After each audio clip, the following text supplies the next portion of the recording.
Joining me right now is Pennsylvania Congressman, member of the House Judiciary Committee and House Armed Services Committee, Guy Reschenthaler. And Congressman, it's always a pleasure to see you. Thank you for being here. Are you expecting a contested election on November 3rd? Do you see the need of having a ninth justice in there in case the election is contested on November 3rd? Because if you've got 4 and 4, what happens then? Exactly, Maria, and that's exactly what I'm anticipating. Just look at Pennsylvania. The Pennsylvania Supreme Court usurped the power of the legislative branch, and they literally rewrote a law, an election law, so you can now in Pennsylvania turn in ballots 3 days after the ballot boxes are closed. Now, that we're obviously challenging that in court, but if that were allowed to stand, the Democrats could reverse engineer the election. So we could go to bed on the 3rd, wake up on the 4th, all think that President Trump has won Pennsylvania, which I believe he will win. And then the Democrats will reverse engineer the election. They'll miraculously find these ballots that, by the way, don't even have to be postmarked. And then we'll be in a recount or there'll be a challenge on those ballots. And that, of course, just like in 2000 in Florida, can go to the U.S. Supreme Court. So I think it's important that President Trump gets a nominee, that we have a full Supreme Court. And Democrats were saying the same thing back in 2016, Maria. We could play the tapes of Democrats calling for Merrick Garland to be appointed. It's just now that they reverse themselves. Yeah, I mean, this is a really important point. And I know that Pennsylvania Republicans are planning to appeal this ruling on mail-in ballots to the Supreme Court. It tees up the first test for the Supreme Court since the death of Justice Ginsburg. Last week, the Supreme Court, as you just mentioned, ruled that the ballots received by November 6th, Congressman, November 6th, must be counted as long as they are postmarked by Election Day. So the election's on November, the election voting is November 3rd, and then we're going to be looking at ballots until the 6th. The GOP argues it will lead to voter fraud. You know, already I'm seeing what they're doing with children. I've got some friends who told me that in their kids' grammar schools, they're being asked to fill out forms to discuss all their personal history so that they can be ready to vote. I mean, it's incredible what's going on in academia right now in terms of preparing young children, putting all their information out there so that they're, quote unquote, prepared to vote.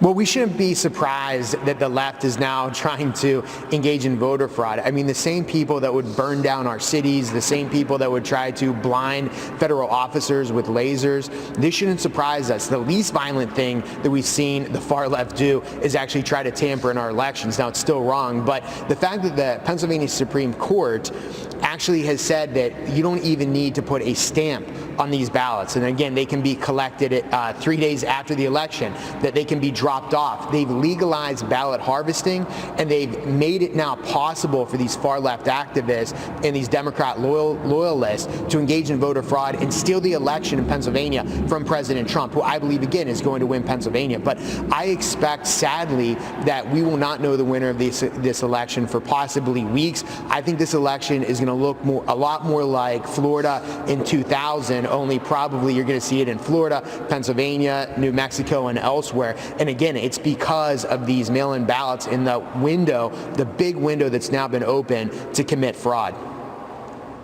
Unbelievable. All right, let me move on to the Justice Department's proposals to limit technology's legal shields. President Trump met with state attorneys generals yesterday discussing the importance of curbing immunity for internet companies censoring content. The Justice Department suggested curbs include pushing sites to address illicit content while policing other content in fair and consistent ways. Congressman, look, this has been talked about for some time, but they want to curb these long-standing legal protections for internet companies. They've been in place for a long time, since the 1996 law went into effect, that basically shields them from lawsuits. That's going away if the DOJ has its way. And Maria, it should go away. So what you're referring to is Section 232. That was put in place in the late 90s to allow these tech companies to get on their feet and to get established. They're well established now, as we know. They're giants.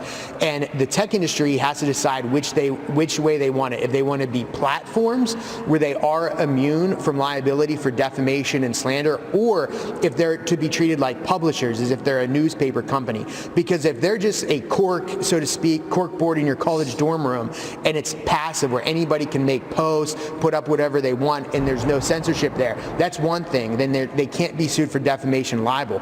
If, on the other hand, they're selecting what messages can be put up on their platform, then they're engaging in, then they're acting as publishers, they're really editors, and then they can be sued for defamation. So they can't have it both ways. Either they're the passive corkboard in your college dorm room, or they're like a newspaper, but they can't have it both ways.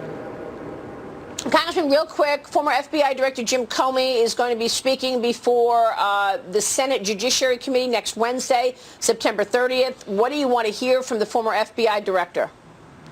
Well, I want to hear exactly who knew what and when. We got to remember that last time that Jim Comey testified, we didn't have the Horowitz information. We didn't know just the extent to which the FBI under Jim Comey went to do such things as entrap Flynn, spy on the Trump campaign. So I want to know who was directing it. Was it Susan Rice? Did it go up to Vice President Joe Biden? What about President Obama? How high did this anti-Trump movement go, and who was actually calling the shots to spy on a political campaign and then spy on the Trump administration? And I want to know exactly who was meddling in the transfer of power, how high up that went. All right. We will leave it there. We all want to hear the same things. Congressman, it's good to see you this morning. Congressman Guy Reschenthaler, thank you.